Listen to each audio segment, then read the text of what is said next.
जय हिंद दोस्तों, एक बार फिर से आप सभी का स्वागत है आपके अपने चैनल खाकी टाक में। मैं हूं आपका दोस्त आपका भाई अनुज सिंह, लेकर आया हूं आपके लिए एक और इन्फॉर्मेटिव वीडियो। साथियों, ये वीडियो डिमांडिंग वीडियो है, मतलब इसकी डिमांड की गई थी, इसलिए मैं इस वीडियो को बना रहा हूं। आज हम बात करेंगे आरपीएफ एसआई प्लस कांस्टेबल की।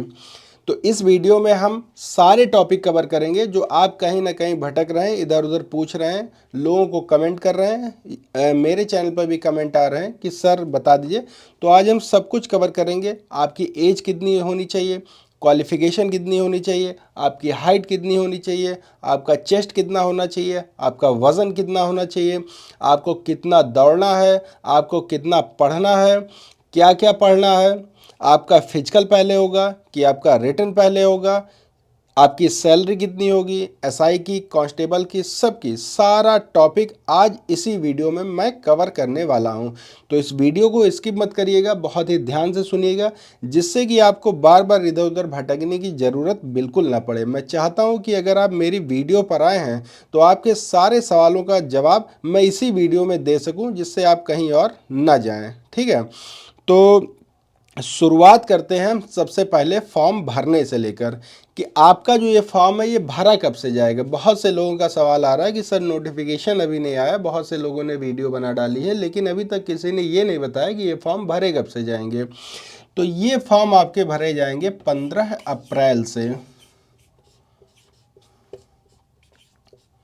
15 अप्रैल 2024 से आपके ये फॉर्म भरने स्टार्ट हो जाएंगे। ठीक है, और 15 मई 2024 तक, यानी कि पूरा एक महीने का समय रहेगा आपके पास इस फॉर्म को भरने के लिए और अपनी फीस को पेमेंट करने के लिए, यानी कि फीस जमा करने के लिए। तो इतना आपको क्लियर हो गया होगा कि हमें फॉर्म कब से भरना है, 15 अप्रैल से 15 मई 2024 के बीच में। ठीक है, अब हम बात करेंगे क्वालिफिकेशन की कि इसके लिए क्वालिफिकेशन क्या होनी चाहिए। तो हम बात करते हैं कांस्टेबल से। कांस्टेबल की जो क्वालिफिकेशन है वो होनी चाहिए 10th पास। आप हाई स्कूल की परीक्षा किसी भी यूनिवर्सिटी से, किसी भी कॉलेज से, किसी भी स्टेट से अगर आप पास हैं 10th क्लास, तो आप कांस्टेबल का फॉर्म भरने के लिए एलिजिबल हैं। दूसरा हम बात करेंगे एसआई की, क्योंकि हमारे पास इसमें एसआई प्लस कांस्टेबल दोनों की पोस्ट एक साथ निकाली गई है, तो दोनों की क्वालिफिकेशन। तो इसके लिए आपके पास स्नातक की डिग्री होनी चाहिए। स्नातक मतलब आपके पास ग्रेजुएशन की डिग्री होनी चाहिए। ग्रेजुएशन आप किसी भी सब्जेक्ट से करें ये मैटर नहीं रखता है। आप बीए किए हैं, आप बीएससी किए हुए हैं, आप बीकॉम किए हुए हैं, आप बीटेक किए हुए हैं, आप बीसीए किए हुए हैं, कोई मैटर नहीं करता। बस आपके पास ग्रेजुएशन की डिग्री एसआई के लिए होनी चाहिए। ठीक है, इतना आप समझ गए हैं। अब हम बात करेंगे कि ये जो सिलेक्शन है हमारा वो किस हिसाब से होगा।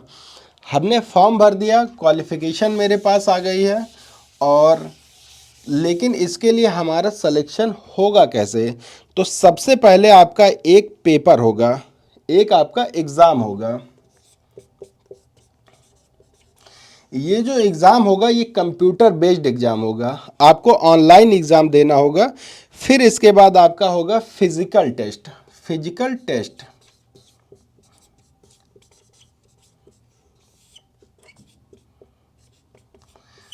फिजिकल टेस्ट के बाद आपका आएगा फिजिकल मैनेजमेंट टेस्ट, मतलब सॉरी फिजिकल मेजरमेंट टेस्ट। आपकी हाइट, आपका वज़न, आपका चेस्ट कितना होना चाहिए।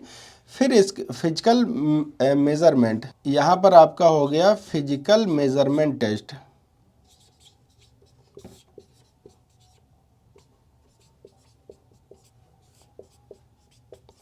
फिर आपका होगा डीवी, यानी कि डॉक्यूमेंट्स वेरिफिकेशन।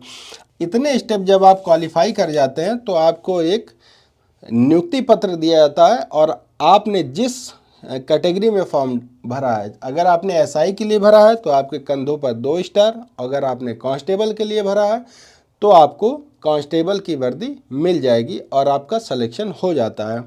अब आते हैं कि हमारा एग्ज़ाम जो होगा वो क्या क्या एग्ज़ाम में पूछा है। तो आपको एग्ज़ाम में 120 क्वेश्चन दिए जाएंगे और 120 नंबर के ये क्वेश्चन होंगे। 120 क्वेश्चन 120 नंबर के, जिसमें आपका 50 नंबर का जीके होगा।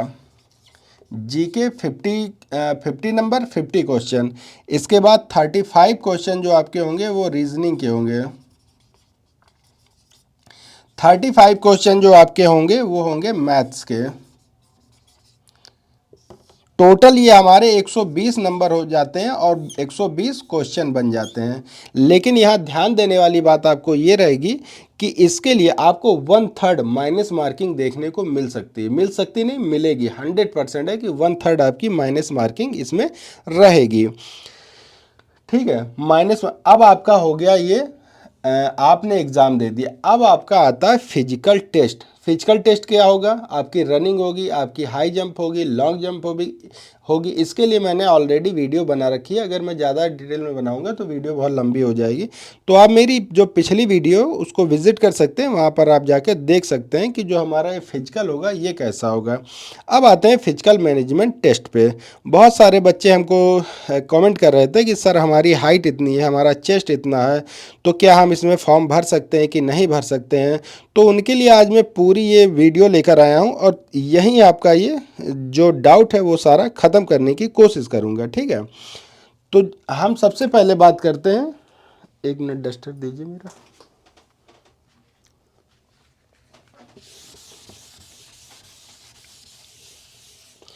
तो हम सबसे पहले बात करते हैं मेल एंड फीमेल। 2 कैटेगरी मैंने बना दी हैं। ठीक है, तो अनरिजर्व कैटेगरी, यहाँ पर है अनरिजर्व कैटेगरी और ओबीसी। तो ओबीसी और अनरिजर्व कैटेगरी के लिए जो मेल कैंडिडेट हैं उनकी हाइट होनी चाहिए 165 सेंटीमीटर। वहीं फीमेल कैंडिडेट की हाइट होनी चाहिए 157 सेंटीमीटर। एससी एसटी कैटेगरी जो है, एससी एसटी जो कैटेगरी के हमारे बच्चे हैं, हमारे भाई हैं, उनकी हाइट होनी चाहिए मेल की 160 सेंटीमीटर, फीमेल की होनी चाहिए 152 सेंटीमीटर। ठीक है, फिर गोरखा वगैरह आते हैं और इन सब की तो इनकी है 163, फीमेल की है 155 सेंटीमीटर। ठीक है, चेस्ट जो हमारी फीमेल कैंडिडेट है उनका चेस्ट नहीं, केवल मेल कैंडिडेट का चेस्ट देखा जाता है। तो मेल कैंडिडेट का जो चेस्ट होगा वो होगा 80 सेंटीमीटर और एक्सपेंशन के साथ, मतलब फुलाव जो आपका होगा वो होगा 5 सेंटीमीटर, तो ये हो जाएगा 85 सेंटीमीटर। दूसरा जो हमारा एससी एसटी के कैंडिडेट आते हैं उनके लिए जो चेस्ट है वो है 76.2 सेंटीमीटर और एक्सपेंशन के साथ होना चाहिए 81.2 सेंटीमीटर। ठीक है, इतना आप समझ गए। अब आपको हाइट, चेस्ट और वेट इतना आपको समझ में आ गया। अब इसको लेकर आपके पास कोई डाउट नहीं होगा, जहाँ तक कि हमको उम्मीद है कि अब इसके बाद आपके पास कोई भी डाउट नहीं होगा।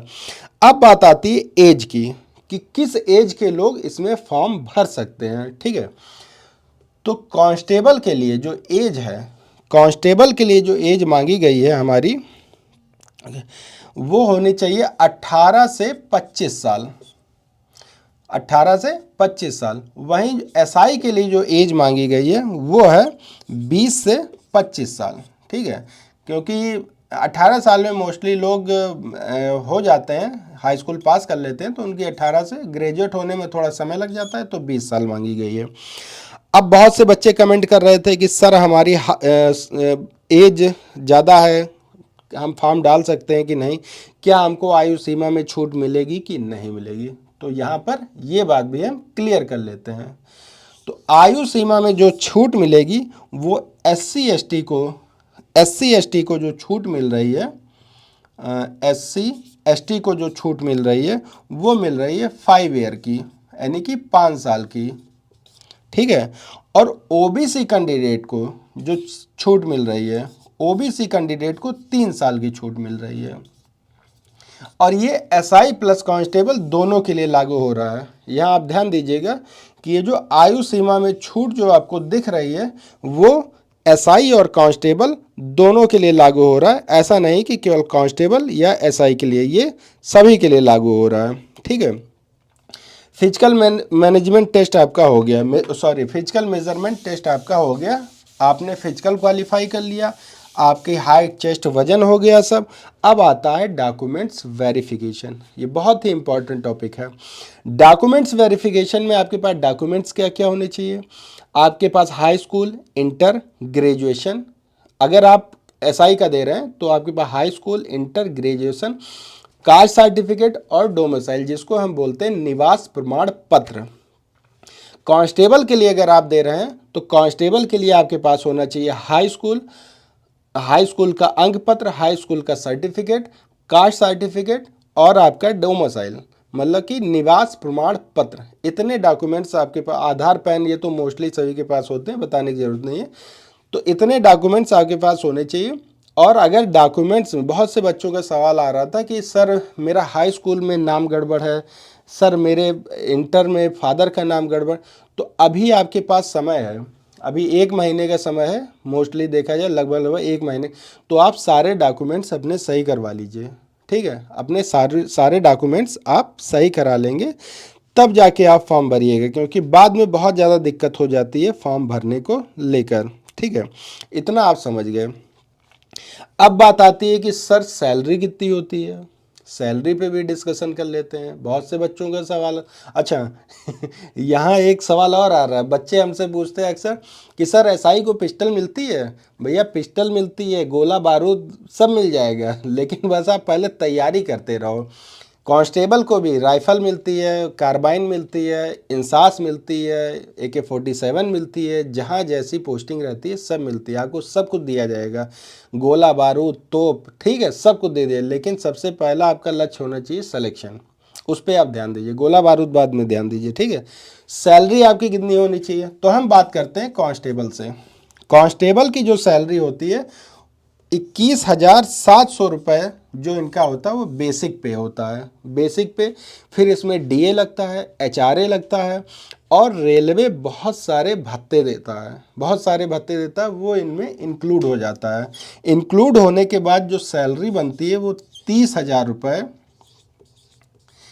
30,000 रुपये से लगाकर 35,000 रुपये तक होती है। ये हो गई कांस्टेबल की सैलरी, 30,000 रुपये से लगाकर 35। ये स्टार्टिंग सैलरी में बात कर रहा हूँ जो आपको स्टार्टिंग में मिलेगी, ठीक है, स्टार्टिंग। फिर इसके बाद आते हैं SI, sub inspector. Sub inspector की जो आपकी बेसिक पे होती है वो 35,000, 35,000 रुपये से लगाकर 35,000 रुपया इनका बेसिक पे होता है, ठीक है। बेसिक पे हो गया। बेसिक पे के बाद, सॉरी, यहाँ बेसिक पे जो होता है वो 35,400 रुपये होता है, 35,400। एसआई का जो बेसिक पे हो गया वो 35,400 होता है। इसमें भी एचआरए लगता है, फूड अलाउंस लगता है और डीए लगता है। इसके बाद वर्दी भत्ता लगता है, वर्दी सफाई लगता है, वाहन भत्ता लगता है। बहुत सारे भत्ते जो होते हैं रेलवे देता है, सेंट्रल गवर्नमेंट देती है, स्टेट गवर्नमेंट देती है। इन सबको मिलाकर जो बेसिक पे बन जाती है वो आपकी बनती है 50K, यानी कि 50,000 रुपये से लगाकर 60K तक, 50 से 60,000 रुपये तक सब इंस्पेक्टर को सैलरी मिलती है। यहाँ आपके सारे डाउट क्लियर हो गए। अब बात आती है, बहुत से बच्चे हमसे सवाल करते हैं कि सर हमको कौन सी बुक पढ़नी चाहिए, हमारे लिए बेस्ट बुकें कौन सी हैं, किन किताबों को हम पढ़ें कि हमारा सिलेक्शन हो जाए। तो मैं यहाँ बात करूँगा सब इंस्पेक्टर। और अच्छा एक बात और, सबसे बड़ा जो पॉइंट है वो मिस हो रहा था। बच्चों का सवाल आ रहा है कि सर मुझे एसआई और कांस्टेबल दोनों के लिए फॉर्म भरना है, तो क्या मैं फॉर्म अलग अलग भरूं या एक फॉर्म भरूं? तो यहाँ मैं आपको पूरी तरीके से क्लियर कर दूं कि आपको सिर्फ और सिर्फ एक फॉर्म भरना है। एक फॉर्म भरेंगे, उसमें आप ऑप्शन रहता है कि आप कांस्टेबल के लिए भर रहे हैं कि एसआई के लिए भर रहे हैं। तो अगर आप कांस्टेबल के लिए भर रहे हैं तो वहाँ टिक करेंगे, आप एसआई के लिए भर रहे हैं तो वहाँ टिक करेंगे। अगर आपके पास क्वालिफिकेशन है, ग्रेजुएशन है आप, और दोनों में फॉर्म अप्लाई करना चाहते हैं तो आप दोनों टिक कर देंगे। आपका एग्ज़ाम अलग अलग डेट में कंडक्ट कराया जाएगा, इसके लिए आप बिल्कुल बेफिक्र रहिए, दोनों का एग्ज़ाम एक साथ नहीं हो सकता है। तो आपको फार्म एक भरना है और टिक दोनों कर देना है, आपका एग्ज़ाम हो जाएगा। अब आते हैं अपने बुक पर कि हमें बुक कौन पढ़नी है। तो किरण पब्लिकेशन रेलवे के लिए स्पेशली किरण पब्लिकेशन जो बुक बना रहा है, सबसे पहले हम बात करेंगे जीएस या जीके की। इसके लिए सार संग्रह जो कि खान सर द्वारा लिखी गई है, आप उसको ले सकते हैं। इसमें लगभग 27,000 से ज़्यादा क्वेश्चन दिए गए हैं जो प्रीवियस ईयर में आए हुए हैं और जो आने की संभावना है। ठीक है, इसी तरीके से किरण पब्लिकेशन का ही मैथमेटिक्स आता है। इसमें भी 87,000 प्लस ऑब्जेक्टिव क्वेश्चन दिए गए हैं और डिस्क्रिप्टिव भी दिए गए हैं जो कि आप सॉल्व कर सकते हैं। इसी तरह किरण पब्लिकेशन का एक आता है रीजनिंग का भी।